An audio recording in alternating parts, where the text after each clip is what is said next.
Assalamualaikum warahmatullahi wabarakatuh. Gimana, apa kabar para peserta didik semuanya? Di sini saya akan menjelaskan materi tentang sistem pemindah tenaga, bagaimana cara penyetelan gerak bebas pada sebuah kopling, ya. Jadi sekali lagi, penyetelan gerak bebas kopling pada mobil atau engine. Pertama-tama saya ulas sedikit ya. Jadi istilah dalam sistem pemindah tenaga, jadi lihat ya.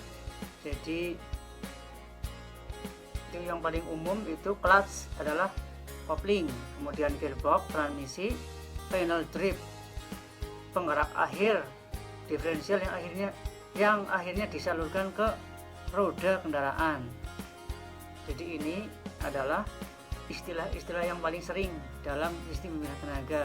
Kemudian itu ada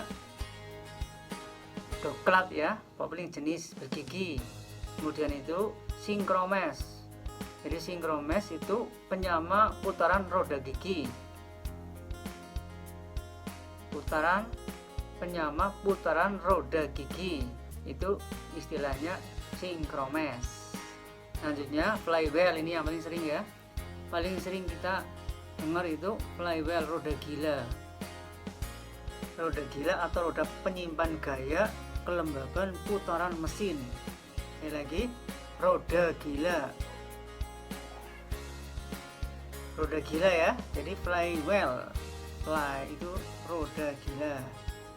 Kemudian reservoir itu tabung penampung penyediaan minyak hidrolis.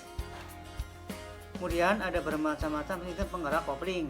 Pada dasarnya dapat dibedakan menjadi beberapa ya. Jadi pertama, sistem penggerak dengan gerak bebas, kemudian penggerak dengan penyetelan otomatis, dan penggerak kopling menggunakan mekanis, dan ada yang hidrolis.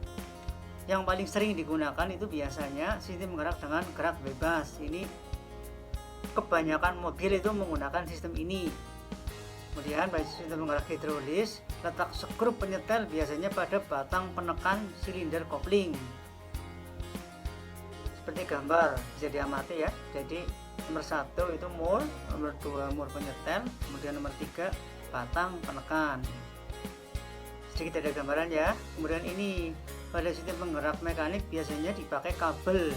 Bagian penyetel dapat terletak pada ujung kabel di atas atau di bawah.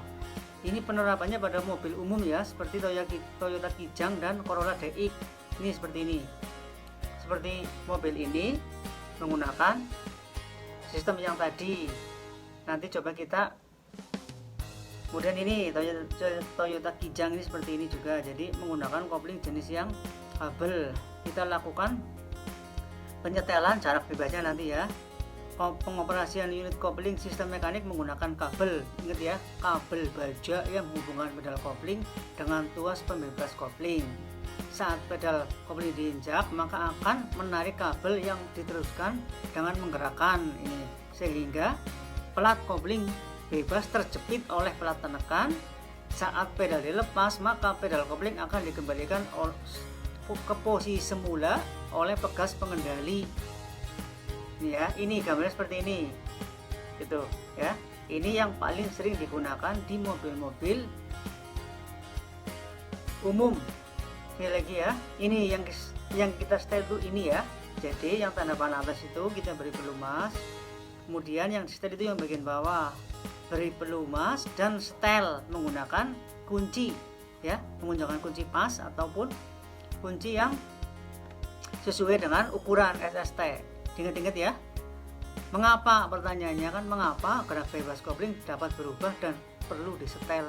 Jawabannya adalah karena keausan pada karkas kopling menyebabkan pengurangan gerak bebas. Jika tidak ada gerak bebas, kopling berada dalam keadaan seperti ditekan sedikit, akibatnya kopling mulai selip. Demikian sedikit materi dari saya tentang bagaimana cara menyetel gerak bebas sebuah kopling. Saya akhiri ya. Assalamualaikum warahmatullahi wabarakatuh.